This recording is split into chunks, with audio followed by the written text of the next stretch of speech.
So my little bit of my background is I was the director of admissions at Marbridge Foundation in Austin for 8.5 years. And then I left and started Solutions for Special Needs Families because I just felt like there was such a need for people wanting to access the benefits, but they're sometimes so difficult to one get, one keep. So this is what I've been doing. So there have been many changes in working with the Social Security Administration in the past 18 months. And it's all made it really more difficult. You cannot go into the office to talk to a field agent face-to-face. You can't drop off documents. I think some offices do have drop boxes, but there's usually not someone in the office. So all field agents are working from home and do not have the same access to all the databases any longer. It's always interesting when I call and don't even realize it, and you get rolled over to another Social Security office and they can't see any of the documents that the Social Security office you wanted to talk to has. So right now, the only way to communicate is by phone, fax, or mailing, or online. I'm sorry. Hang on a minute. There we go. So, you can call them. I found if you call them right at 9 o'clock, you've got a better chance of talking to someone. You can fax documents or mail them. There's also, you can go online. So if you can open up a My Social Security account, that's the best way to upload documents, send documents. But you must know what documents are needed for the support. So I try to come up with things that may cause a denial. So you guys may not laugh, but you might laugh. Do not have the disabled person complete the SSI application or any additional reports. I cannot tell you how difficult it makes it when they write in that they can do everything. Because with Social Security, you're trying to prove that the person can't do certain things. Do not use a disabled person's phone number as the person SSI should contact for details. I always use either mine, the mom, the dad, someone that's an adult that can give an objective opinion. And do not rely on the Social Security Administration's psychologist for a true picture of the disabled person. What happens is if you don't have a current psychological evaluation that's been done in the last 6 months to a year, Social Security will say, well, you need to go, take your child to our psychologist. Well, they spend about 15 minutes with them. And I have not seen one application where the person went to the Social Security's psychologist and it was approved. So the psychological evaluation is very important to building the case. If the disabled person works, drives, and has not seen a doctor or a therapist, it's very difficult to prove that they have a severe disability. And that's what Social Security is looking for. Because if somebody can work, they're not going to provide financial benefit and Medicaid. So the person has to be, if they drive, if they work a little bit, they need to be seeing a therapist or doctor taking medications, something to prove that they are disabled. Also disclose any trusts. If you have a special needs trust, there's a third-party special needs trust, there's a first-party special needs trust. Social Security wants to know about all of them. They send them to their legal department to review. Insurance policies. If there's any insurance policies that will benefit that individual or have a face value over $1,500, that can cause a denial. Also provide Social Security with bank accounts, no matter how small.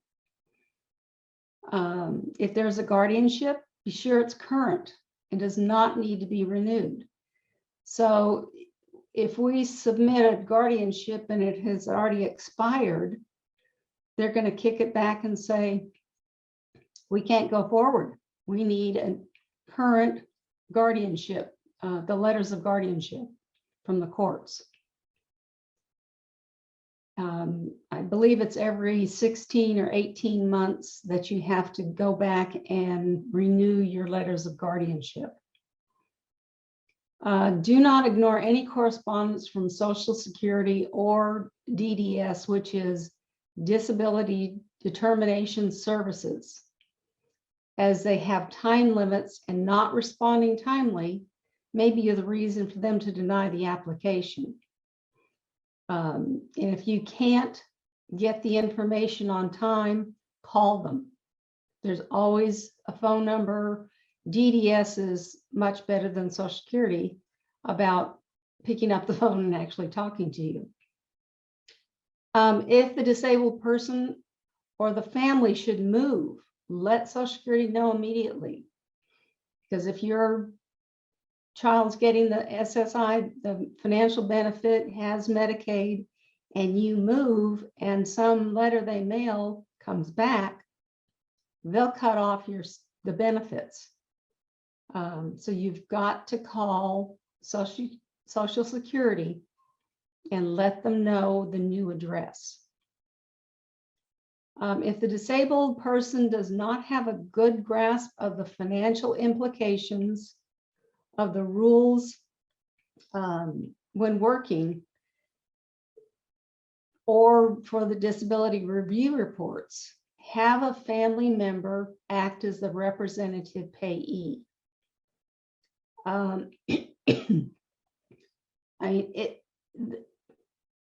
There's many rules the representative payee needs to know, and especially if you're working.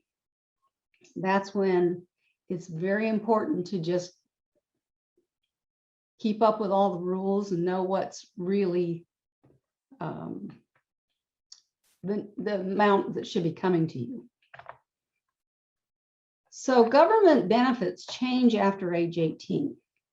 So if the child had SSI, and you must reapply again at age 18 as an adult, because there's different criteria Social Security looks at for a child versus an adult. When an 18-year-old applies for SSI and Medicaid, only their income is counted. So those are two distinct changes.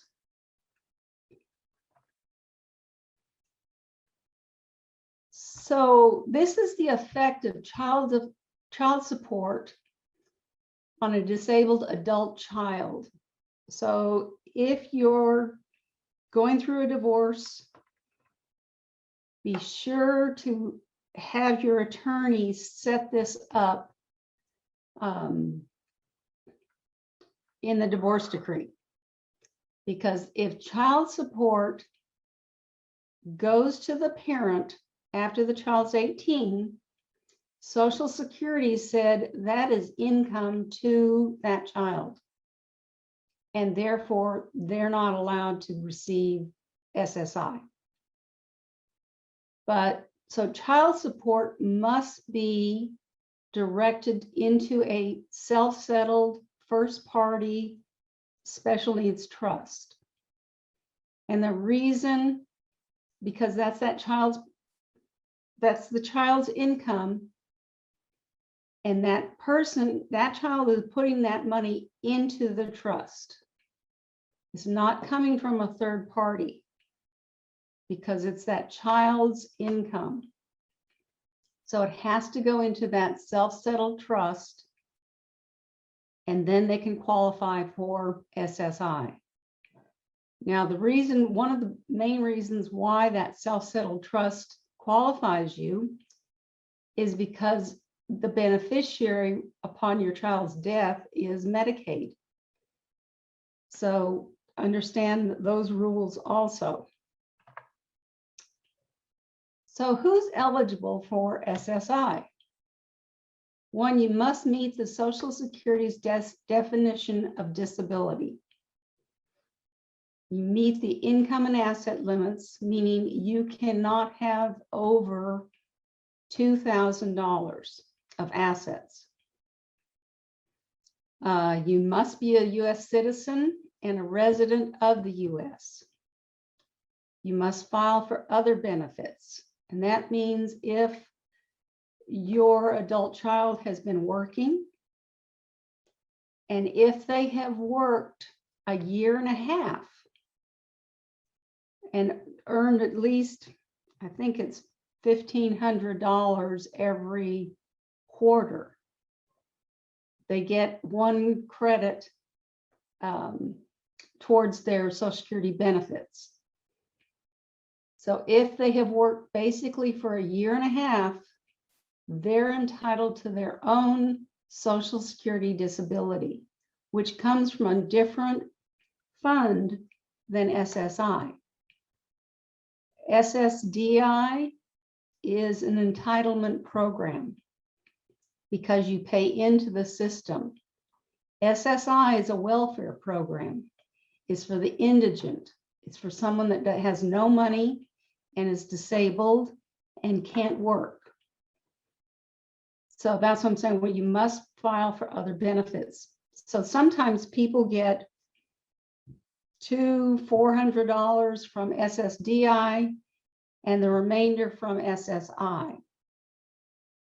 So you must not be able to work at a substantial level. Social Security said a substantial level this year is $1,310 a month gross. So if you can make that much, they say you're not eligible for SSI. So how does Social Security define disability? Well, there is a strict definition of disability that relates to your ability to perform work and the projected length of your disability. When you file, you must submit medical records, a psychological evaluation, school records, work history, household arrangements, medicines taken to prove your disability is severe enough to keep you from working.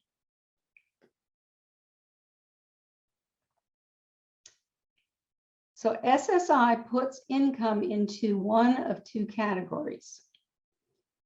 Earned income is you're working and you get paid wages. The other thing in earned income is food and shelter in lieu of wages. So if your child's living with you at home and they're not paying you rent out of their own funds, Social Security said, well, that is income to that child, because if I moved in with you, you would probably want me to pay you rent for food and shelter. So Social Security will take 1/3 of your benefit away if your child is not paying rent. And again, it has to be out of their own money. The other source of income is unearned income. Title II is that SSDI, or when a parent retires and that child starts receiving half of the parent's Social Security benefit, that's called RSDI, which is retirement, survivor, disability insurance. If they're getting VA benefits, interest, allowance, assets or gifts, winning, and child support. So that the gifts, that's a thing to be concerned about, is if grandma keeps wanting to give Johnny $100 in his bank account or more, that's considered unearned income. So those are things to understand and be aware of.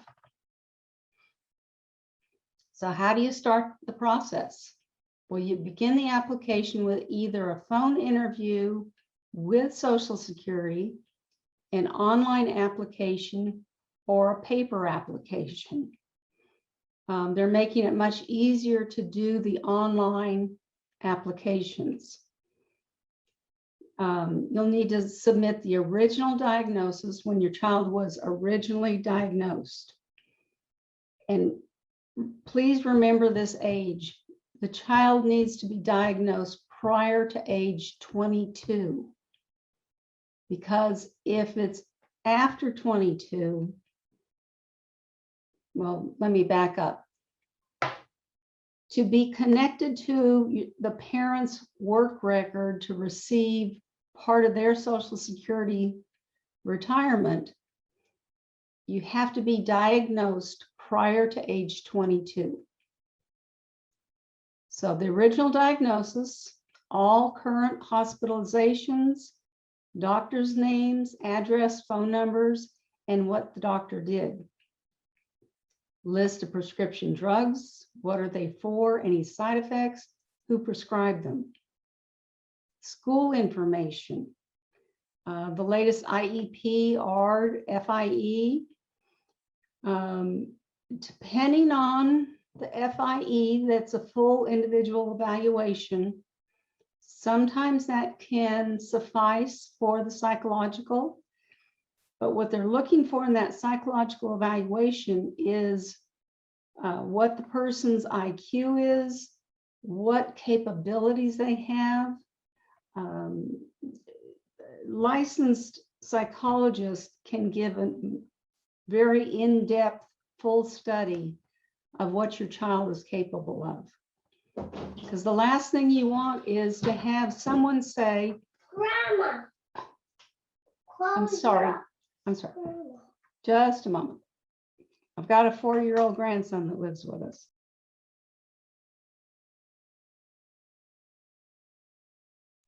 Okay, back on it.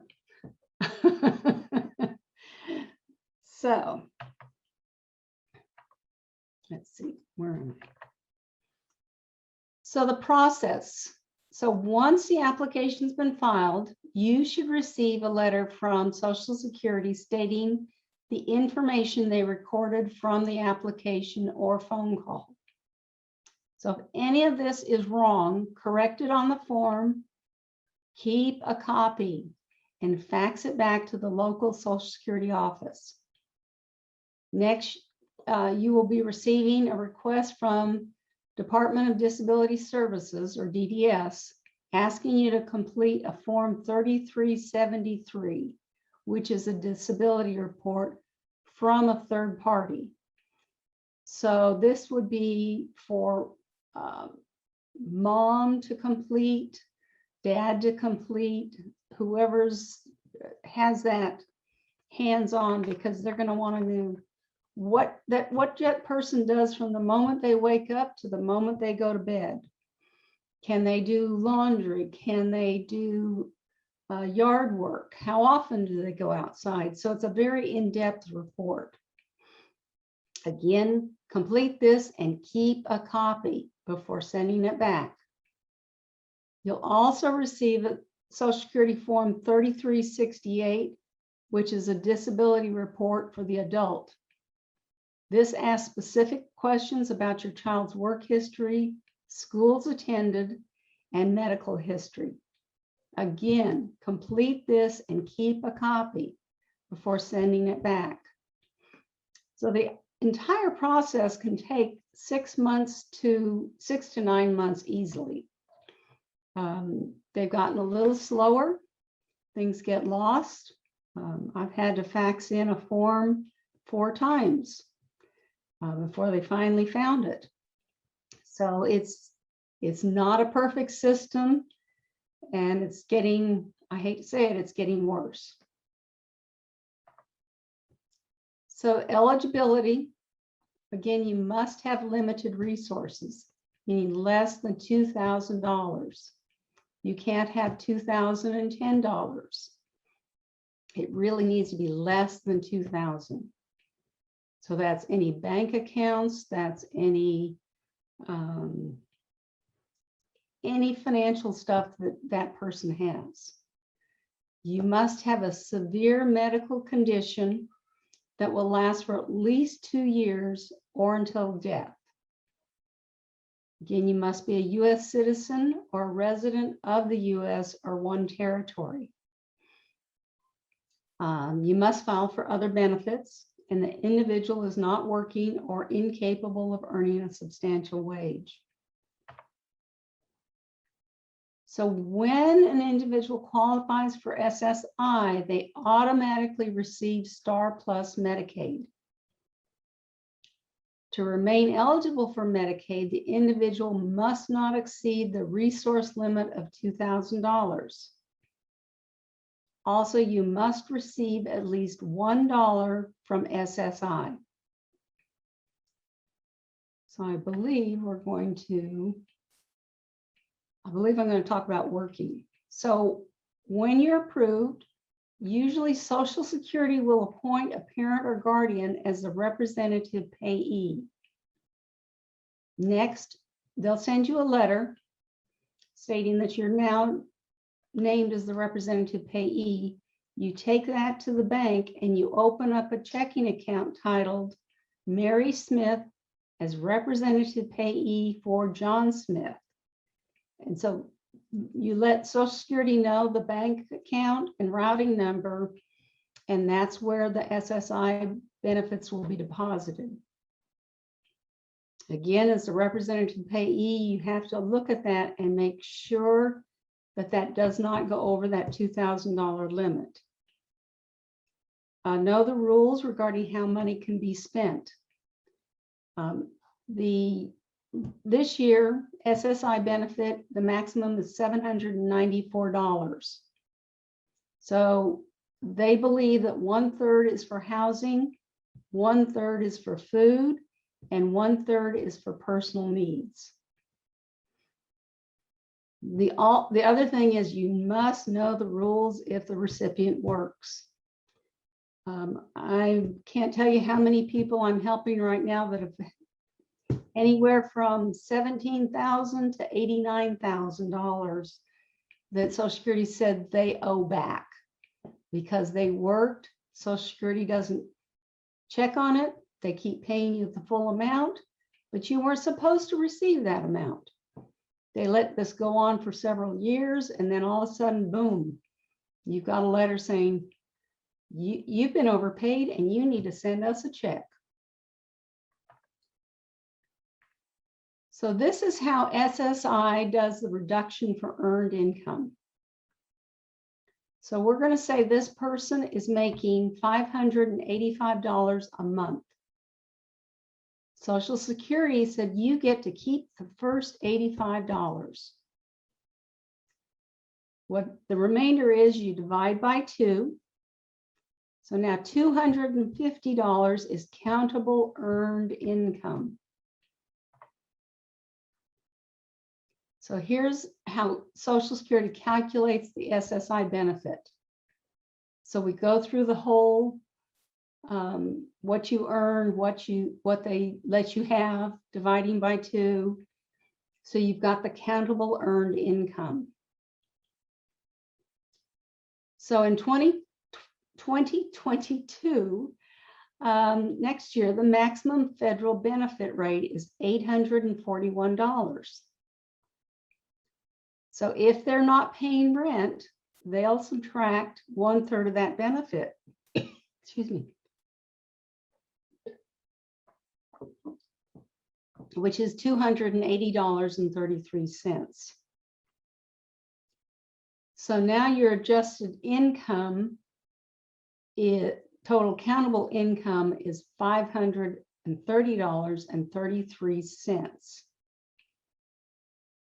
From that $530.33, you have to subtract $250 of your countable earned income. So now what Social Security should be sending you is $310.67.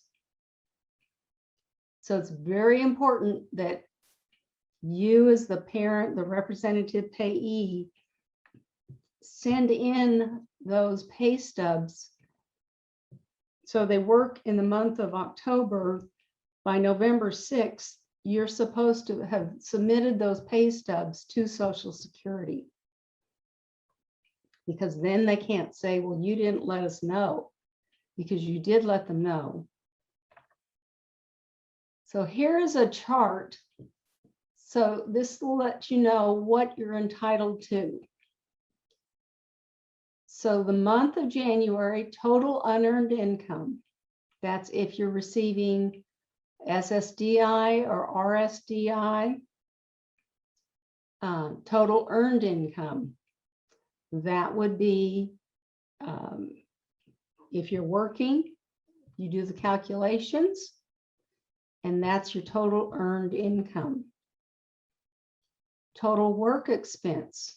These are things that can reduce the amount of what you are earning. So there's something called an impairment related work expense, transportation, supports, prescription drugs, something that the disability, not the person, the disability needs to enable that person to work. So then you come over to countable income, then amount received from SSI. So subtract that.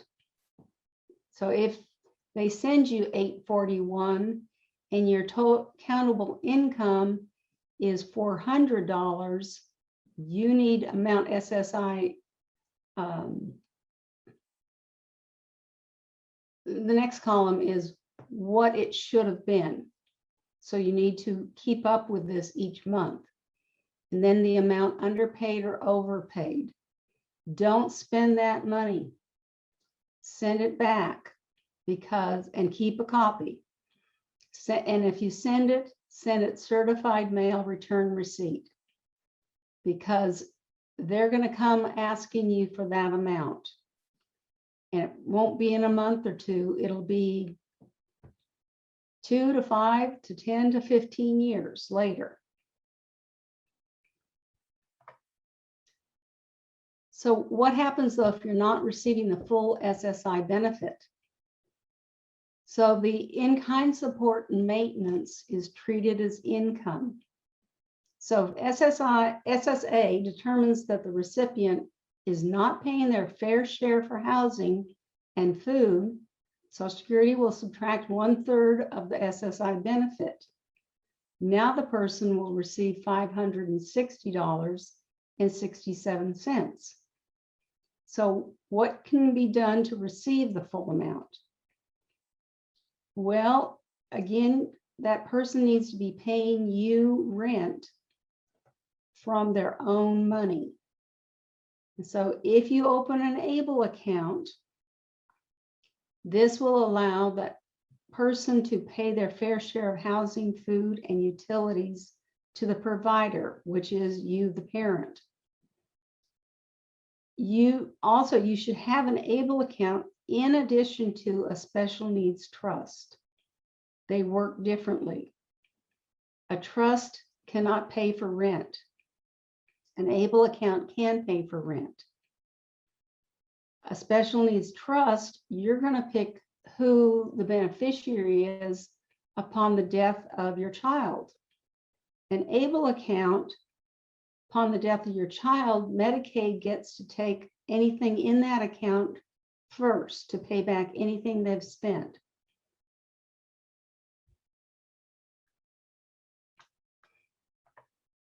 So how to determine what is in-kind support, maintenance? So this example assumes that the person is living at home with mom and dad and a sibling. The mortgage payment is $2,400 a month. The average monthly bills are $300 for electricity, $100 for water and sewer, and $800 for food. So the total monthly expenses are $3,600. Because there's 4 people in the household, the individual's fair share of the expenses is $900 a month.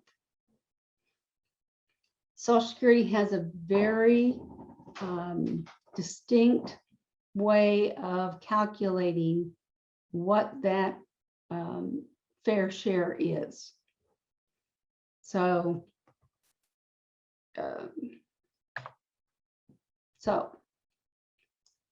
after the SSI payment of $560 is received, the representative payee will send a check for $500 to the individual's parents for room and board. Now, I always tell my clients, open up a separate checking account for rent. Because if you have to prove it to Social Security and you've put it in your personal account, you may have to give your copy of all your personal checking account to Social Security. This way it's just neat and clean. So the trustee of the special needs trust or the individual's parents or grandparents, it doesn't matter who puts money into the ABLE account, but you contribute at least $400 on the first of each month. So then the administrator of the ABLE account withdraws $400 from the ABLE account as a qualified disability expense for housing and sends a check or electronic funds transfer to mom and dad for the monthly rent. So this is a little matrix I've come up with to help understand how all this movement of money works. So you've got your special needs, I should say adult child. SSI is sending them $560.67. And again, the example is, I've made all these numbers up. 900 is the monthly rent.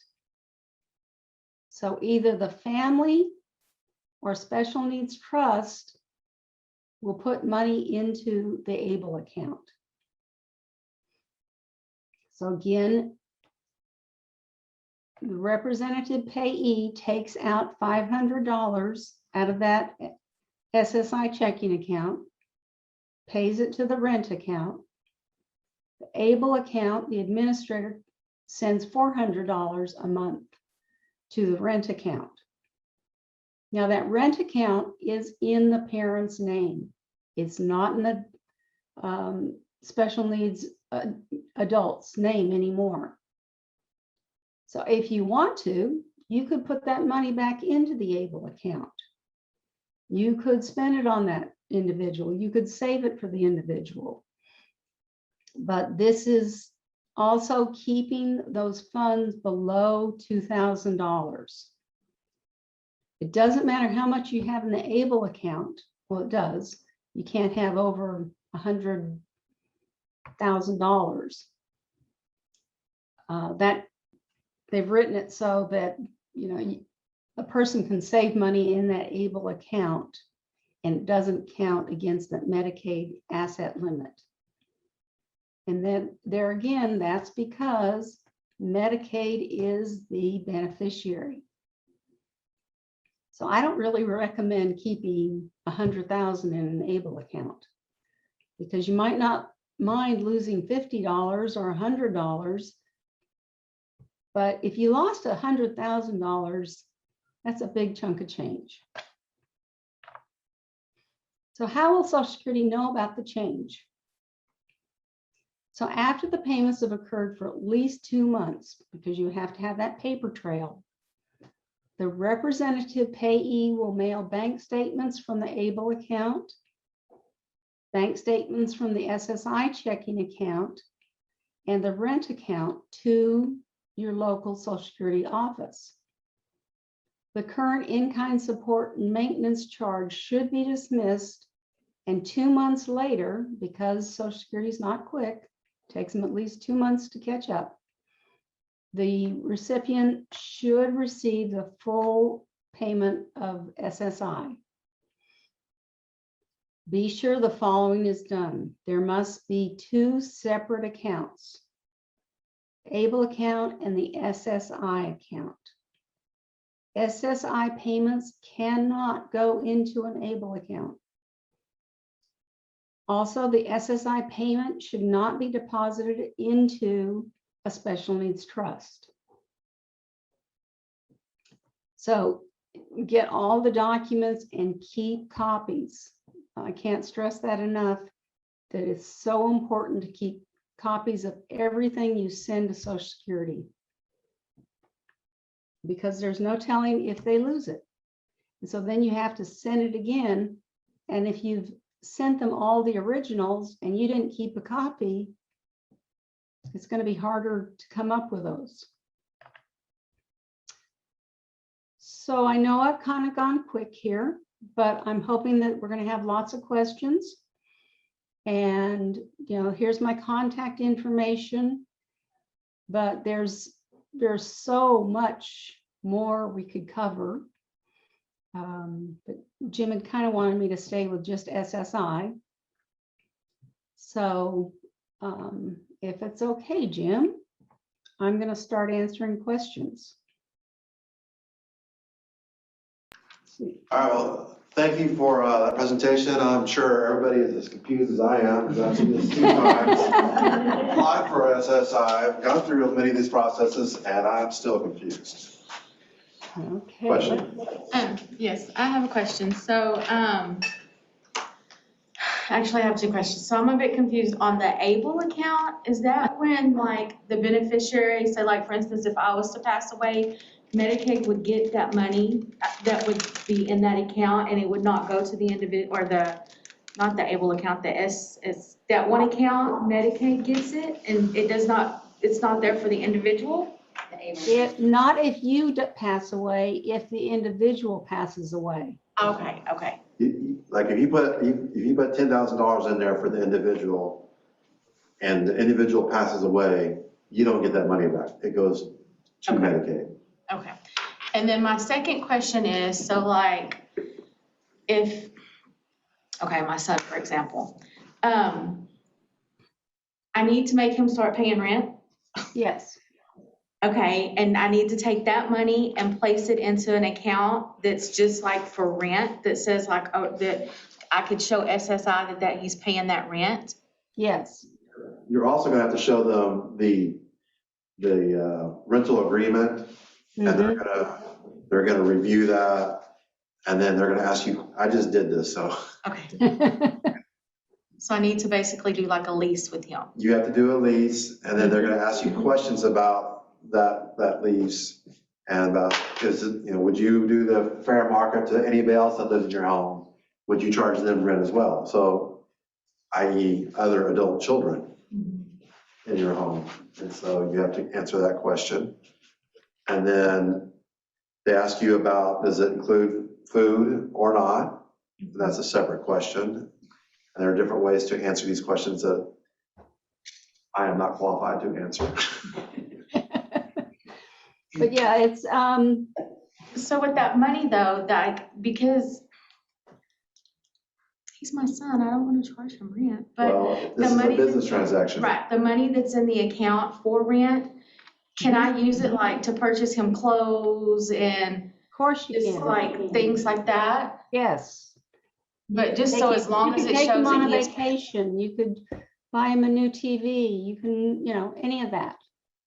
just as long as it shows that he's paying rent, that's Correct. the, okay. But Correct. you can't give them cash, is that correct? Correct. Right. Because it has to be, and it has to be his money. It can't come from you. And the only thing is his money is his SSI amount. If he works and earns income, and the money in an ABLE account.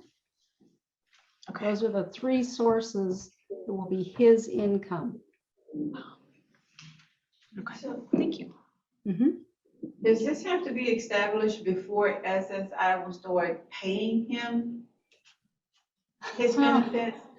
Because how does he, if he can't earn money, how do he pay you rent? That's a very good question. Right, and it could be through the ABLE account.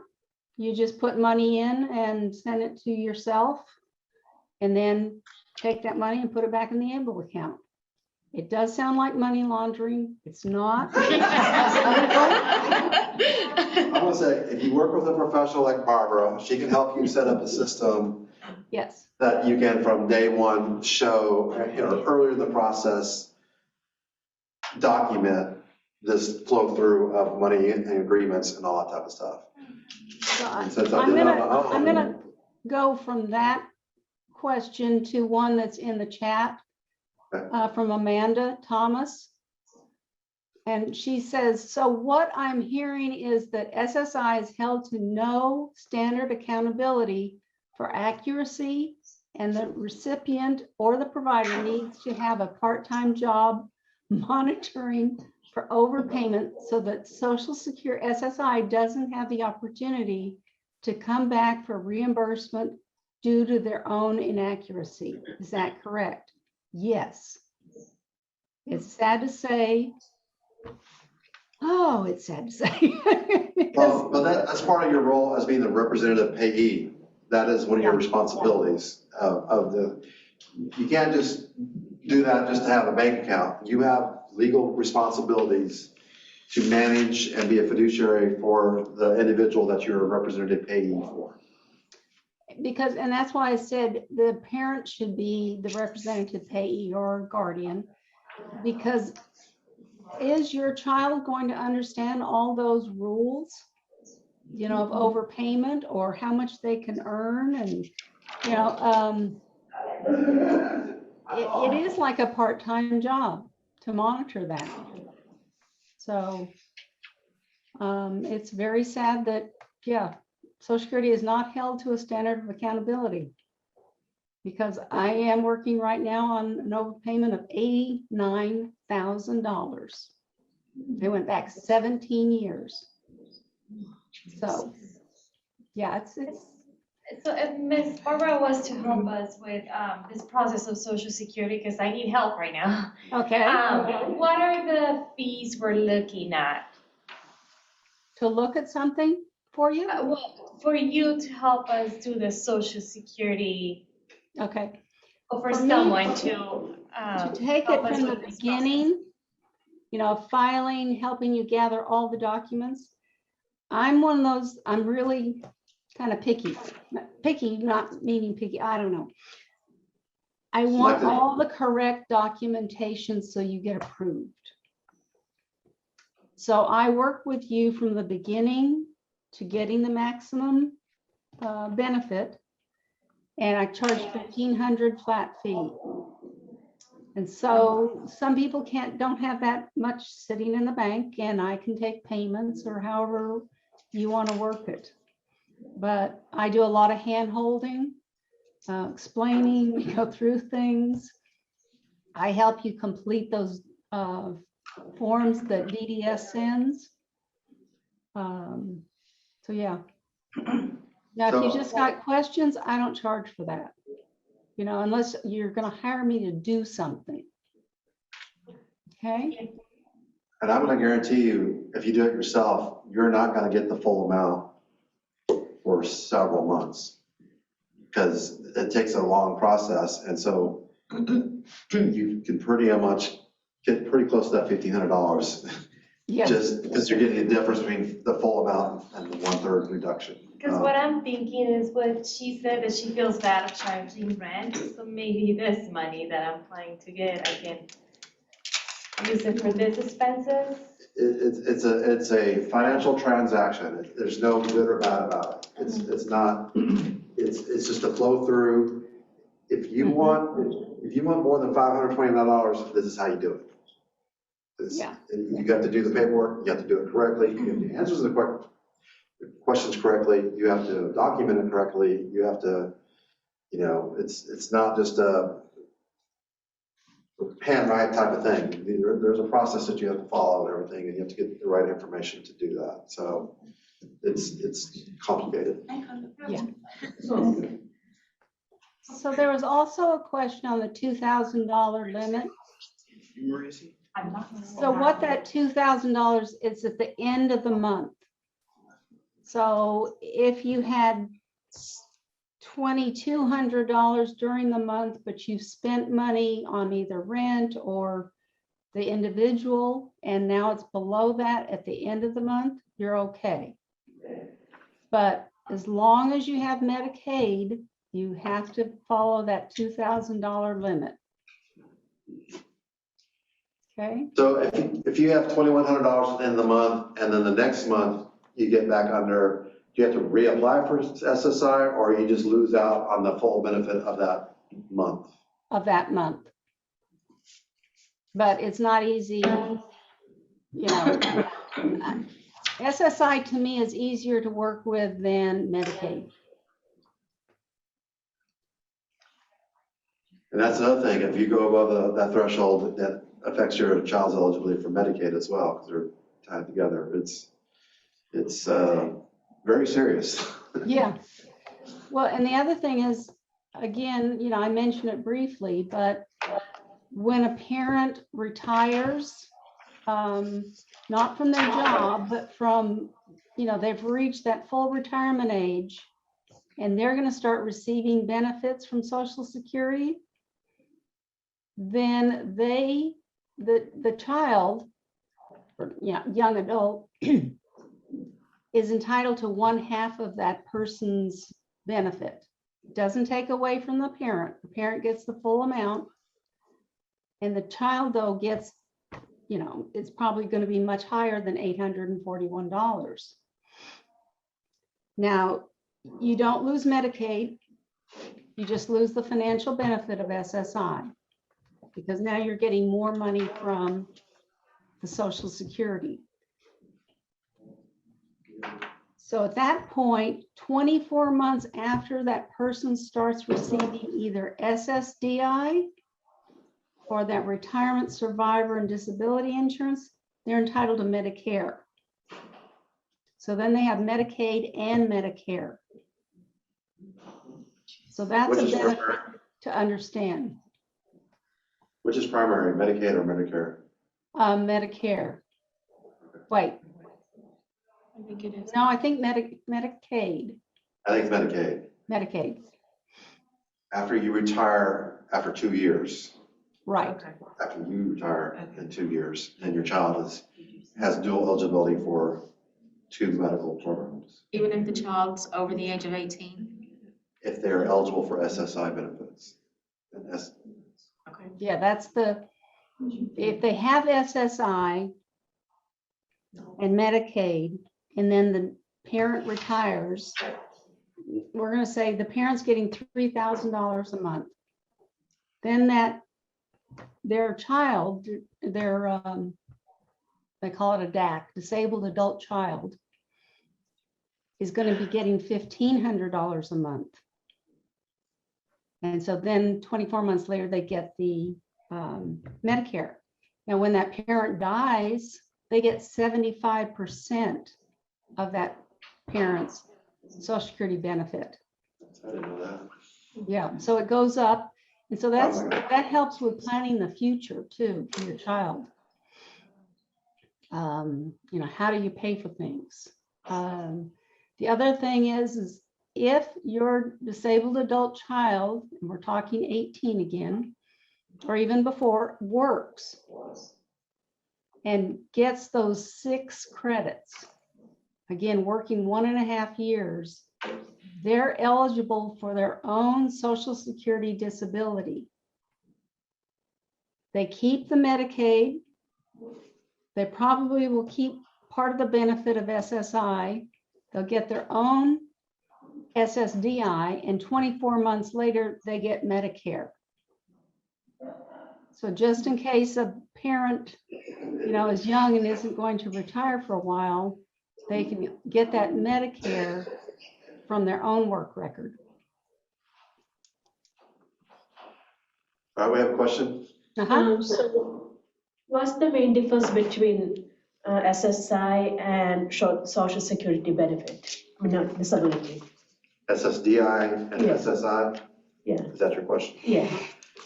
Well, SSDI is an entitlement program.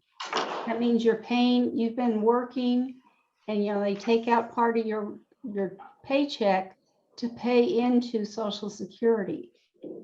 So everybody's entitled to receive that. SSI is coming from a different fund of money with the government. And again, it's only for indigent. It's considered a welfare program for the indigent and somebody that doesn't have the work credits. Okay. Oh, you had a question, Andrea? It was already answered. Okay. Jim? Question over here. So if your child is an adult and they work for enough to get the credits that you're saying, for 1.5 years or whatever, then they apply for SSI and they get SSI. So you're saying that at that point they would be eligible for Medicaid and Medicare? So it's really better if your child is already on SSI when they get those credits. And They Social have to have a Security, disability before 22. so Social Security is obligated to pay you the most money. So usually a person, when they work a year and a half, hasn't built up a lot of money in the system. So that wouldn't take away from that SSI benefit. They'd take some from the SSI benefit and some from the that person's Social Security disability. So they wouldn't lose anything. But 24 months later, they're still getting that amount, and they have Medicaid and Medicare. Stormy, you had a question? Is there any way we can get a recording of this? It's going to be on the shared folder. Okay, thank you. Yeah, this- Sorry. this- I just want to say we have a lot of questions that we're not going to have time to answer, but there is one that somebody said regarding the IEP. What if you homeschooled?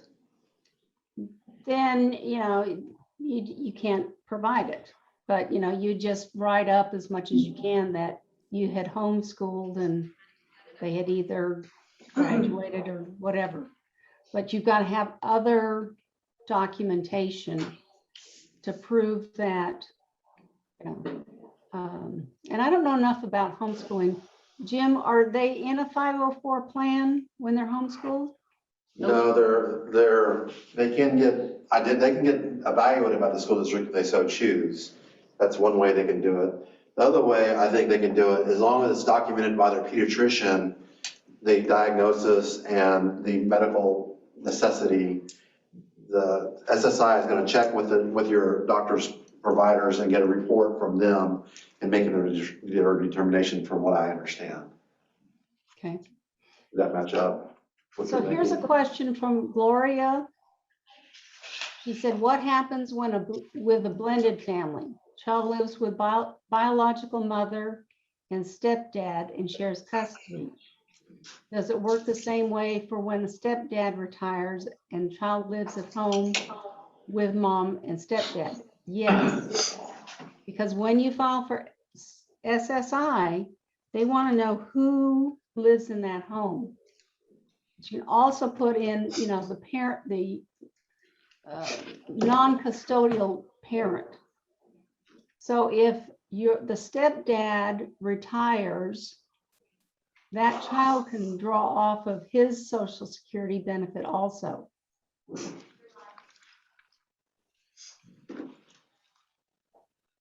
All right, I think we're about to run out of time. Barbara, would you be okay if we compiled some of these questions and maybe do a frequent FAQ afterwards and Sure, then submit it with the folder afterwards? yes, definitely. Okay, we'll try to work on that because these questions definitely don't go away and they No, repeat no, and themselves. there's, yeah, And one question I did have is, you're at the point where the child is, or the adult child is receiving SSDI. Are they still subject to that $2,000 limit and all the restrictions of what they can spend the money on? so if they're just receiving SSDI and not Medicaid or Right, SSI, they're getting $1,500 a month in your scenario. right, and they don't have they've lost their Medicaid or don't have it, never had it. All the Social Security disability is looking at is you could have $55,000 in the bank, but how much do you make when you work? You can't make more than the $1,310. Now, it really gets complicated, and I'm not going to get into all the rules on that, but no, the rules are very different. Where SSI, if you make money and they divide and subtract and this and that, SSDI is hard and fast. You make more, you lose it. So there's no any of that. Very complicated stuff, and It is. I want to thank you very much for your time and your expertise, and Sure. I encourage everybody out there on Zoom land and here, if you get it, if you feel like you need help, get help. There's reasonably priced and it's reasonably, it's valuable. I've learned, it's very complicated and it's very stressful, I guess. Knowing what documentations, the time lag, the form letters are very confusing. The call may be about something completely different than on the form letters. My father worked for Social Security for 45 years and is retired, and he hasn't been much help either. I mean, it's complicated. So thank you again very much. And Are we getting her contact information at the end? it will be in the shared folder. Okay. And also in our handouts and all that. Okay. All right, so thank you very much, and